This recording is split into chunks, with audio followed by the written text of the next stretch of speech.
Good evening. It's June 17th, 2025, and we're in Studio 6A, and it's my pleasure and honor to be speaking with Mr. John J. Jeckovich. How are you doing today, Good, Mr. very Jeckovich? good. Thank you. You're looking well. Thank you. Did you have a nice dinner? Yes. Okay. So everything's going pretty smooth for you today? Again? Is everything going pretty smooth for you Oh, today? yeah. Mr. Jeckovich was from Company H, the 2nd Battalion of the 291st Regiment of the 75th Infantry Division of the U.S. Army during World War II. Mr. Jeckovich believes in the motto and lives by this motto: yesterday is history, tomorrow is a mystery, and today is a gift, right? Yeah. Now, we have tons of text messages we haven't caught up on, but we only have about, let's see, I think we only have about less than 2 pages of chapter 6 of your book titled Their Mother's Sons, and that's chapters titled Home on Furlough, Farewell to Anne. And this is like the last grand vacation that you would get, furlough, before you go overseas. 30-day furlough, yeah. Yeah. And you spent about a week with your mother and your sister in New York. Yeah. You got there by bus, train, and taxi. And now you're shooting back for the second week to be with Anne Mahaney in Owensboro, Kentucky. Yeah. So let me just get rid of these 2 pages, and we'll try to... You'll talk about some more text messages. How's that sound? Okay, good. All right, but before I open up the laptop to get to your book, what's the passcode? 42965. Great memory. That's your dog tag number, right? Yeah. Yeah, so this is where Mr. Jeckovich just got done seeing his mother and sister in Niagara Falls, New York. Now he's shooting back down by bus, taxi, and train to Owensboro. He's just spent a week with Anne. And so we'll pick up the last 2 pages. By the way, the entire book is on YouTube. We start from page 1. We go to, how many pages? 849. 849. And every chapter's there so you can listen to it. It's so nice. And the book wasn't written to sell, because the book will never be for sale, right? No, that's not for sale. The book was written to give the younger generation an easy roadmap to a more wholesome and productive life. So let me pick up these last 2 pages and we'll go to something else. Page 149, speaking of Anne now in Owensboro. She kissed me quietly and then left the room. I suddenly got the same feeling I had experienced when I thought Anne had left me several days ago. It was starting all over again. I missed the opportunity despite all my efforts to make it to fruition. As I lay there in the darkened room, I went over in my mind how I always managed to lose something dear to me the last moment. How I had affinity for losing grasp of it when it always seemed within my reach, and then suddenly it would get away from me. This was exactly what happened with Anne. I had come out a loser again. Sleep would not come to me as I was too wound up at my shortcomings and inadequacies. And then before I knew what I was doing, I found myself at the side of Anne's bed looking down at her. I lay down beside her and I was sorry, and I whispered I was sorry for everything. She had not been sleeping, for she was wide awake and began pulling the covers from under me. I was finally under the covers with her and pressed both of our bodies close as possible to each other. Okay. Gonna miss a few pages here, guys. Yeah. Yeah, it's a family show. Censor. Censor's a family show. Censor. Let's see where the hell I can pick up here. It was almost at the precise moment that Anne whispered, "Oh no, this is another damn censor. What the hell? Give me all these censorship." Okay, suddenly the world stopped. I quickly recovered and stammered, I can't do something like that to you and leave you pregnant without being married. Oh, wow. Oh, boy, come Oh, on. boy, this is a soap opera now. We never had this before. Let's see, let me just drop down a few pages. I was fully awake and just lay in bed, contemplated all that had happened. An hour or so later, I heard Miss Mahaney moving about in her room, and she went downstairs in the kitchen. A short while later, I heard her car start up, and she left for work. I went out into the hall toward Ann's room and opened the door slightly. She was sound asleep. I went downstairs, and I would stand by, and I'd make some breakfast for Ann. After having found everything I needed, I made some bacon and eggs and toast. Luckily, Miss Mahaney had made some fresh coffee and it was still on the stove. I found a tray of sorts in the living room.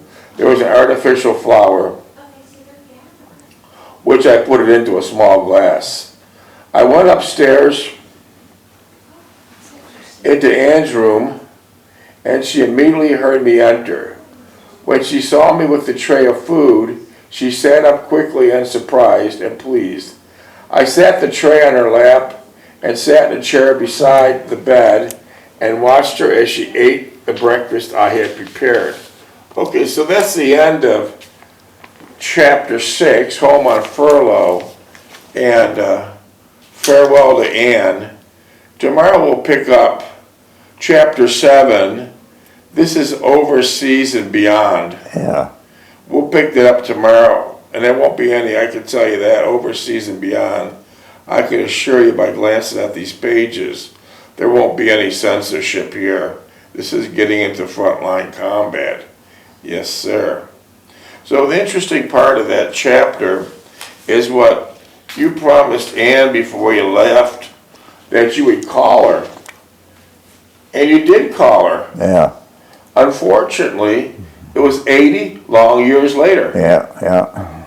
Ironically, when Mr. Jeckovich fulfilled his promise 80 years later to call Ann Mahaney, ironically, she answered the phone Yeah. in her 90s. Yeah.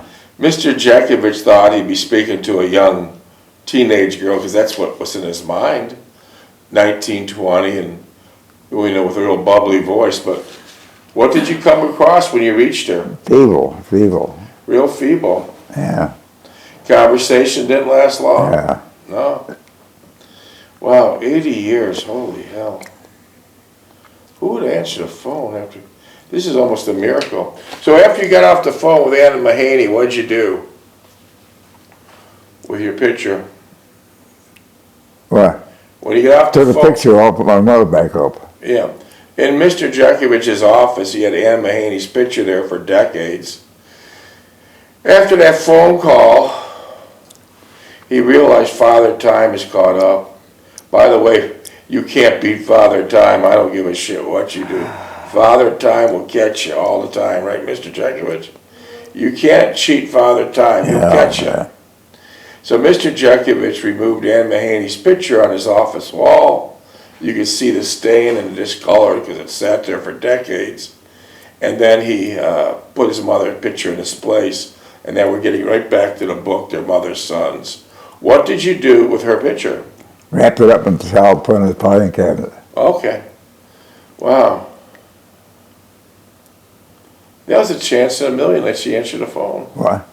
That was a chance in a million. She answered the phone when you called her. Wow. Wow. Wow, it just makes sense. But I was there, I witnessed it, so I know it's a fact. So we'll get into chapter 6 tomorrow.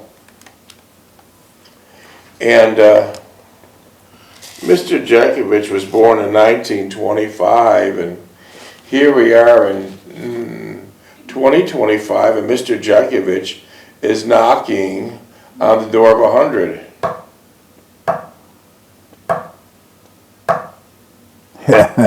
Eternity. Yeah, eternity. hope. Mr. Jeckovich is knocking on the door of 100. But Mr. Jeckovich during World War II, he was just a teenager. He was beat up, shot up. 33. 33 is the code, by the way, for teenagers and military talk. During World War II, he was 19. beat. What? 19. Yeah. During World War II, Mr. Jeckovich was beat up, shot in the shoulder by a sniper. Lost a hip. Yeah, lost a hip. 19 minutes. Trench foot, frostbite. Yeah. Shrapnel still in his body from a dirty He's bomb. messed up from parachuting out, remember? Yeah. Parachute got hurt and falling out of a parachute. And he was like a primary figure with thousands of other guys during the Battle of Bulge. They got stuck in Bastogne. They're at the wrong place at the wrong time, wrong place at the wrong time. Who would ever think psychotic Hitler would try to bust through the Ardennes forest? It's a very populated forest with trees so close together, hard to bring jeeps in and almost impossible to bring tanks in unless you run them over the trees. And it was the coldest winter record. So Mr. Jeckovich got trapped with all his troops in Bastogne, and the weather was so bad that they couldn't get air support, right? No.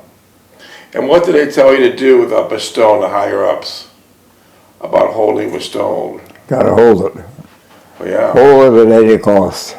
And it was at any cost. The casualty rate was about 90%, 7%. The snow's now red, bodies thrown everywhere. It was a true mess. So casualty rate 97%. 4 days later, thank God, the skies opened up, and now we got thousands of parachuters dropping in. We got ammo dropping out of the sky. We got supplies, and we got Food covered in too. food too, and we got heavy support from the fighter jets now too. So a lot of things happen. And when Mr. Jeckovich came into World War II, as a teenager, he was affectionately called the diaper division. Affectionately called the diaper division. How come? They were 19s. Teenagers, kids green, right out of high school. Yeah. And after this battle, Bulge, Bastogne, now they had a new name that sticks with them to this date. They're called the Bloody Bastards of Bastogne. The Bloody Bastards of Bastogne. Mr. Jeckovich, even though he was a teenager fighting in World War II, he won the Bronze Star, Purple Heart, Army Good Conduct Medal, American Campaign Medal, European, African, Middle Eastern Campaign Medal, with 3 Bronze Stars, World War II Victory Medal, Army of Occupation Medal with Germany clasp, Combat Infantry Badge, Sharpshooter Badge with carbine, pistol, and machine guns. What weapon did you fire the most? M1. M1. Marksman Badge with rifle bar, and Honorable Service Lapel button, World War II. So he did quite a bit during World War II. Quite a bit. Getting back to this book, we have like thousands of texts, and we never have time to read them. Many are repeats, but I'll ask you, how much does this book cost and where could I buy it? Can't buy it. The book is not for sale. It'll never be for sale. And the book is just information given to the younger generation as a roadmap to an easier, more wholesome life. And that's all it is. You can't buy it, not about money. Mr. Jeckovich certainly does not need any money. But it's a roadmap for younger people to learn. Mr. Jekovich's mind is like a library. He's done many things from A to Z. Let's just talk about marriage for a minute. How long were you married? 69 years. There you go. Expert at marriage. Anyone want advice on marriage? Text him. He'll answer it. He was successful at it. 69 years. So the book is more just a roadmap. There is an original copy of the book in the World War II Museum, and that's in New Orleans, Louisiana. So the book was a roadmap to give youngsters a better life, and a better life from tough times and disappointments and hard work and happiness. That's the only way to appreciate life. Some of the excerpts I pulled from the book, there's many, but I just pulled a couple. These were sending out to his grandchildren, great-grandchildren, and anyone else, messages. And here's some of them. I really like them to know about hand-me-down clothes and homemade ice cream and leftover meatloaf sandwiches. I really would. I hope you learn humility by being humiliated, and you learn honesty by being cheated. I hope you learn to make your own bed and mow the lawn and wash the car. Here's an important one. You don't want to spoil your kids. You'll regret it. And I really hope no one gives you a brand new car when you turn 16. Yeah. Let's see.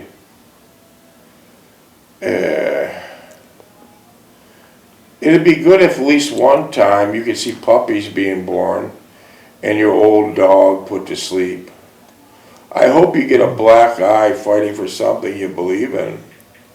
I hope you have to share a bedroom with your younger brother, and if it's all right to have to draw a line down the middle of the room, but when he wants to get under the covers with you because he's scared, I hope you let him. When you want to see a movie and your little brother wants to tag along, I hope you let him. I hope you have to walk to school uphill with your friends, and I hope you live in a town where you can do it safely. As a boy, as a young boy, you lived at 3063 Orleans Avenue. Right. Niagara Falls, New York. You went to 2 high schools simultaneously. When you got up in the morning, you walked to Niagara Falls High School. Yeah. How many miles? Yeah. How many miles? 5 miles. And then from Niagara Falls High School around noon, you went to your second high school, which was called Trot Vocational High 4 School. miles. 4 miles. And then after Trot Vocational High School was done, where'd you go? Gretzky's. That was all the way across town to Main Street, Niagara Falls. 8 Fall Street. Fall Street. Yeah, Fall Street. What we consider, yeah, Fall Street, Niagara Falls. You're right, Fall Street, Niagara Falls. And that was called SS Kreski's. Yeah. And you did this routine day after day after day after day. Yeah. What would you say? Did you ever ask your mother to give you a ride? No. Did you ever ask your father to give you a ride? No. You just did it. Yeah. Now, when you finally got to Fall Street, which is the other end of Niagara Falls, what did you do at SS Kreski? It's a stock boy. And didn't your mother work in the kitchen there? Yeah, she's a cook. She's a cook. Didn't she make you beautiful sandwiches? Oh, yeah, yeah. I call me in, eat in the candy shop, but don't make a mess. So she wanted you to eat in the basement? Yeah. Why wouldn't she let you go up the bar? That'd be too gushy. She didn't want you to go to the counter. She wanted you to stay out of sight, eat in the basement, right? But on Fall Street, didn't you hold down a few other jobs? You worked in a couple movie theaters there? I was an usher, yeah. Yeah, what was the name of the movie theaters? Strand Cataract. Did a couple of Greek guys own it? Pardon? A couple of Greek guys own it? Yeah. Tell us what your responsibility over 80 years ago was working in a movie theater. How was it different than it is today? Just go down and check, see the empty seats there. Flash your light. Flash it twice, you got 2 empty seats. They'll send 2 people down. I don't think they have ushers anymore. Huh? I don't think ushers I haven't been in a movie for a long I don't time. think they do. I don't think no one goes to movie theaters anymore. But on Saturdays were your busiest day. Yeah, kids are, yeah. You had a lot of kids there, like a lot of horror films. Yeah, yeah. Did the kids get really scared? Yeah, well, they get scared and then they pee their pants to get it all over the floor. And then your boss would say what? Or stick like hell, clean it up. So I I don't think you can scare these kids today because they're on that little phone of theirs or No, they see this on TV all the laptop. time. They see this horror 23 hours a day. But back then, 80 years ago, they didn't see stuff like that. No, So it scared the hell out of them, didn't it? yeah. Let me pick up a couple things. On rainy days when you have to catch a ride, I hope you don't ask your driver to drop you off 2 blocks away, so you won't be seen riding with someone as uncool as your mom. Oh boy, how come you said that? They don't want their mom to be seen driving them to school, I guess. If you want a slingshot, I hope your dad teaches you how to make one instead of buying one. I hope you learn to dig in the dirt and read books. What was your books reading experience as a kid? I belong to the Book of the Left Club, And how'd you have to get your books? to the mail. And did you have to beat your mother to the mailbox? Well, she got in later. She got in at 4 o'clock. I got it at school at 3. And you I had to put rip the it book out. up, put it right to bed. You had to rip it out of the mailbox. I didn't get all the books. I just got the ones I thought I wanted. But your mother didn't. You had to beat your mother to the mailbox. Yeah, because you said I'm spending too much money on books. And so you hid your books under the bed. But where the hell would you read them at In the then? garage. Garage, yeah. What mother today wouldn't love to see their kid? What a treat that would be to see your kid reading a book today. That'd be a true treat. Yeah, wow. When you learn to use computers, I hope you also learn to add and subtract in your head. Do you think many people could add and subtract in their head? Well, some of them, yeah. May you skin your knee climbing a mountain, burn your hand on a stove, stick your tongue on a frozen flagpole. Oh, I don't care, this is the most important part I picked out of the books these last 2 days. I don't care if you try a beer once, but I hope you don't like it.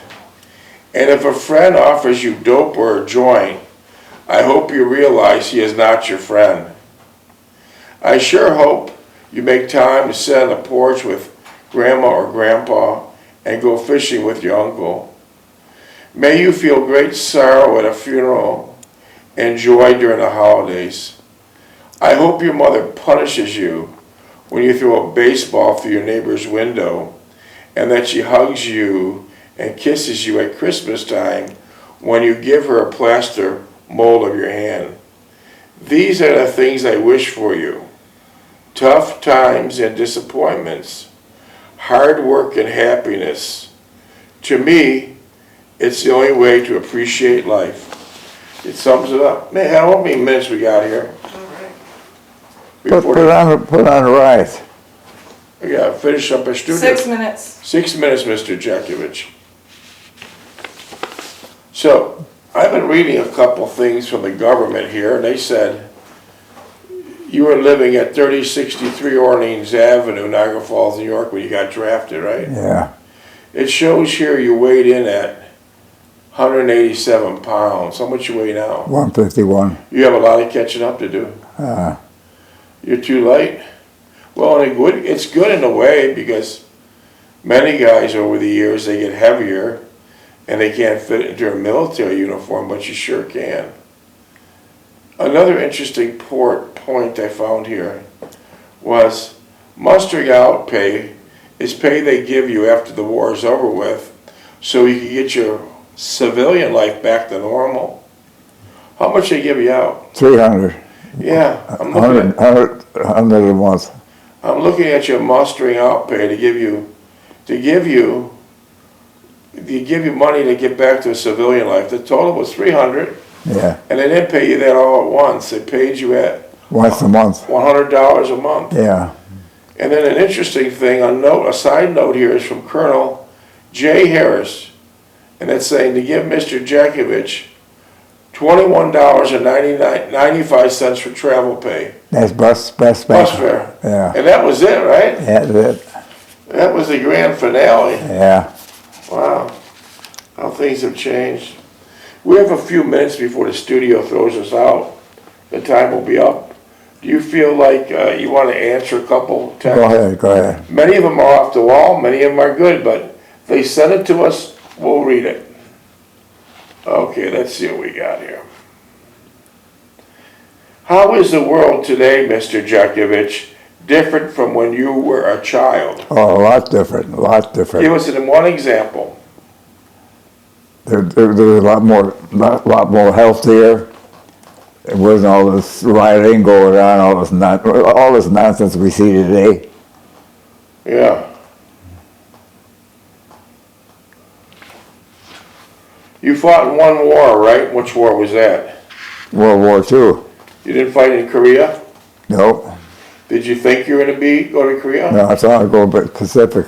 Okay, so after the European theater ended in World War II, you thought they were going to ship you to Pacific. Yeah, they had an advanced team out there already. Yeah, because that was going strong. Wow. Wow. Yeah, that's interesting. Mr. Jeckovich, what religion were you? Catholic. You were Still Roman are. Catholic, and what church did you attend? Holy Trinity, Holy Rosary. I see. Do you believe in heaven? In a way. In a way, okay. All right. Mr. Jeckovich, how long have you been retired for? How long I've been retired for? Yeah. 1980. So you've been retired for 45 years. Yeah. You beat the system, didn't you? Retired for 45 years. Most people retire at 65, and then they're dead by 66. Yeah. You really beat the system. That is great. Let's see a couple more here. Do you believe in ghosts? No. No. I was told that there's no atheist in a foxhole. Is that true? Probably, yeah. Yeah. You said you'd believe in heaven, but how would you envision heaven? Heaven? How would you envision it? Serene and quiet. What? Serene and quiet. Is that what you're looking for? No.